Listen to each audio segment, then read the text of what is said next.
مادر کسی با همت باشد، دیداری شریفی و غنیمت باشد.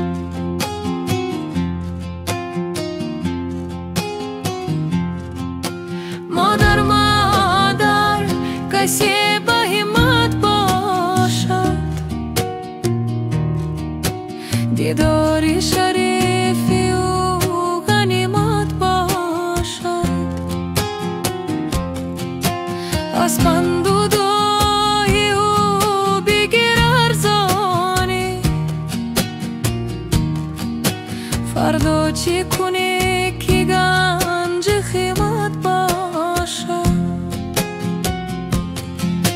از پند و دعای او بگیر ارزانی،